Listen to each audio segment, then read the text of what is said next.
Pinalay detector namin si Kataroha, pumasa naman siya. Pinalay detector nila si Kataroha, pumasa naman. Ba't hindi mo pa lie detector kay kay Senator Tulfo?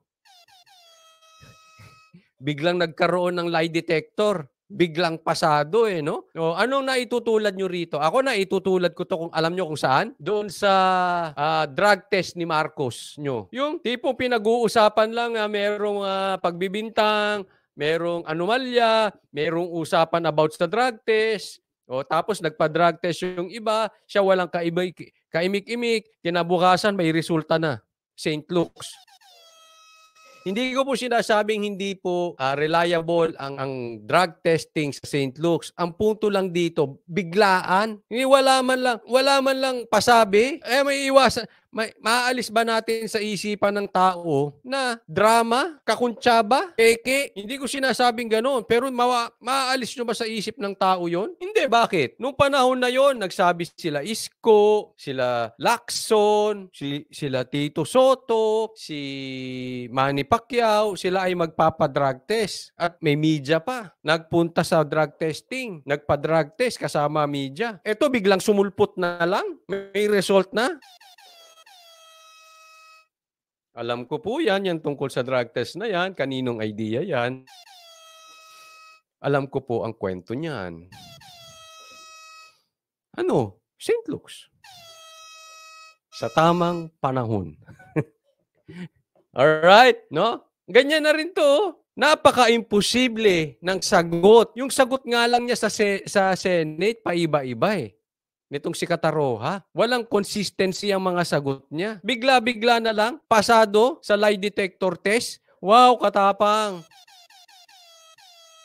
Ayaan po ay isang salamin na malakas ang kapit nito si Kataroha. May kapit yan. Kapit na kapit. Yun na lang tumakas ka, buhay ka, may kapit. Na sinabi ni Robin Padilla, wala pang nakatakas dyan nung kanyang panahon ng buhay. Eto, nakatakas, pumunta sa mga kamag-anak, kampante, tapos bumalik, nahuli. Parang namasyal lang sa MOA.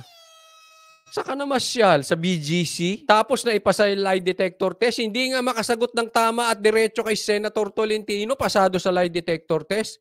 Di nga. Katapang, paulit mo yan kay Senator Tulfo. Tingnan natin, mga 2 tanong pa lang, bagsak na yan. Naku. Kayo, gusto kong makita ang inyong opinion, ha? Doon sa manunood ng replay, please comment down below. Kung kayo ba ay naniniwala dyan sa lie detector test na yan. Bigla-biglaan, tas naipasa? Wow! Isa lang masasabi ko dyan, malakas sa loob, sa oblo. Malakas sa oblo, malakas sa loob si Kataroha. And it is very obvious, pasado. Kinumpihan mo pa, katapang. So, ang stand, kung ako ay hihimayin ko ang sinabi ni Katapang, he is standing for Kataroha. Ang tayo niya, totoo yung sinabi ni Kataroha. Otherwise, hindi ganyan ang statement niyan. Okay? Sige, malalaman natin sa mga susunod na araw. Iyaan ang tayo ni Katapang. Pasado si Kataroha. So, ibig sabihin, naniniwala siya kay Kataroha. Kung mabuko si Kataroha, hindi niya pwedeng gawing excuse. Pumasa siya Malay ko bakit siya pumasa. Gagawa na naman ng excuses. Hindi. Kasi kung duda ka, dyan pa lang, ngayon pa lang, sasabihin mo na sa press con. May media sa harap mo. Kung duda ka, hindi ganyan ang reaction. Ibig sabihin, panig ka. Kampi ka kay Kataroha. Kasi nagko-conflict yung kanyang mga statement. Wala pa namang final report yung ulitin natin, ha? Kasi Corps Chief Gregorio Katapang Jr. patuloy pa ang investigasyon sa insidente. Pinalay detector namin si Kataroha, pumasa naman siya. Kasi nagko-conflict yung kanyang mga statement. Wala pa namang final report yung Board of Inquiry. So it's either connivance or negligence ang nangyari dyan.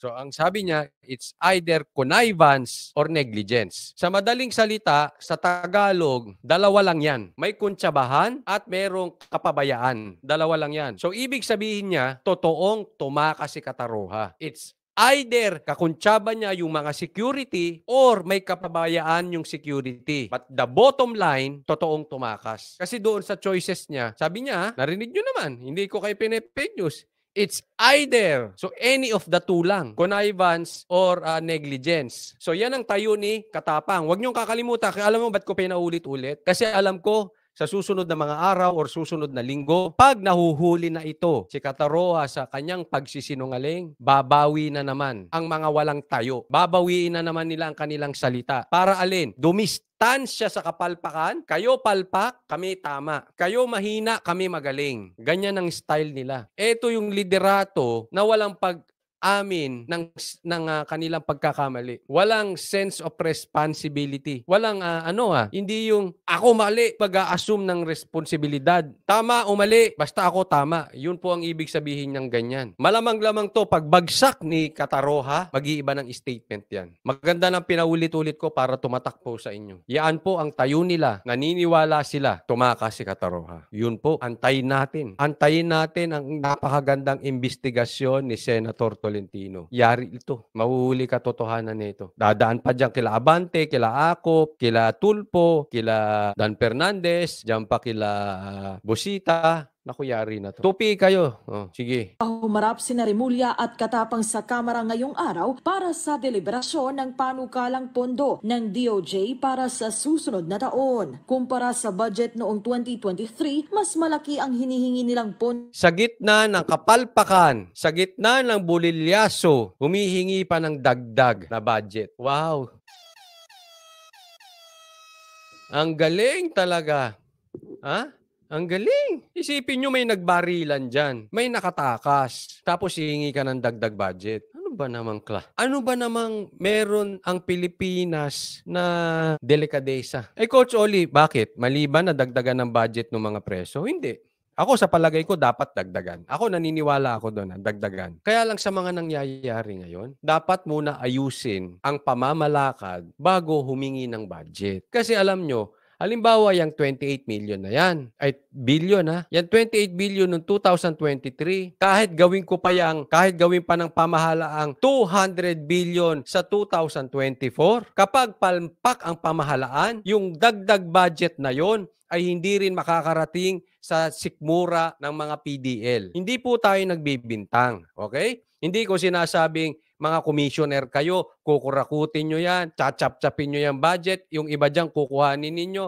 Kayo na po, konsensya nyo na po kung totoo yan or hindi. No? Pero ang issue dito, wala po sa pagtaas ng budget para madagdagan ang pagkain ng mga PDL. Hindi po natin makukumpara yan kasi pag mali ang pamamalakad, kahit ano laki ng budget, yung mga PDL kakalam din ng sikmura. Hindi makakarating sa kanila. Kaya nga ang punto lang dito, hindi sa nagbibintang tayo, sana man lang magpakitang gilas muna. Ipakitang gilas nyo. Kasi po wala sa budget yan. Yan po yung lagi nating pinapaliwanag. Kahit budgetan nyo ng budgetan, yung airport natin, kung merong magnanakaw dyan na empleyado, wala din yan. Kahit sabihin mo, merong CCTV yan. Pero yung nakaupo sa likod ng CCTV at yung empleyado at yung liderato, palpak, yung CCTV na yan, buburahin lang.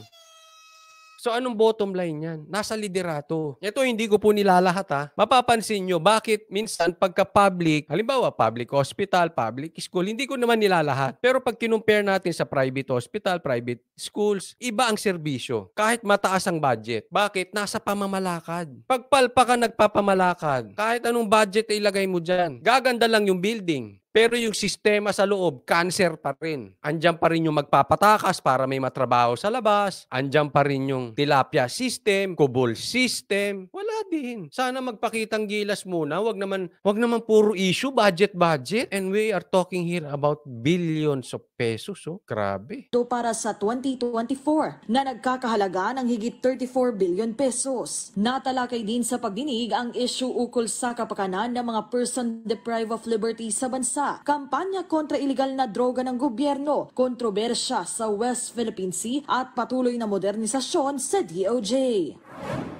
We have efforts to digitize the whole justice system. In fact, we were the first one to have a chief technology officer appointed in the DOJ. Dinidigitalize nyo. Nagkaroon nga kayo ng internet sa loob ng ano. Yan nga ang sinisili. Palpak nga si Katapang. Kahit anong ganda ng gamit, kung mga palpak ang magpapatupad, wala din. Kahit kaliwat kanan ang isyong kinaharap ng DOJ, pinuri naman ng mga mambabatas ang mahusay na paggamit ng budget ng ahensya. This is our second week of budget hearings. So far, kayo po may pinakamataas na budget utilization rate.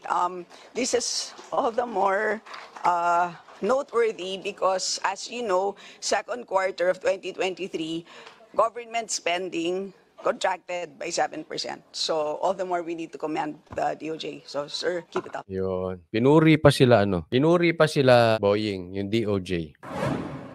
Well, anyway, DOJ or hindi, nasa sa inyo yan. Ang sa akin yung sa Bucor. No? Kung ito ay budget ng DOJ, I really don't know kung saan, or budget ng Bucor. Alam mo, kahit sa tukatanayan, tapatin ko po kayo. Wala naman talagang makakaalam up to the single centavo kung saan mapupunta ang pera. Not even the president. Siguro, bibigyan mo ng budget yan. Yan. Dito gagamitin, ito. Pero sino bang may kakayanan na ma-monitor on a daily basis yung tama bang nakakain nito mga PDL, pasok ba sa budget yung talagang nakukuha nila, ganito. Wala na makakapag-check niyan eh.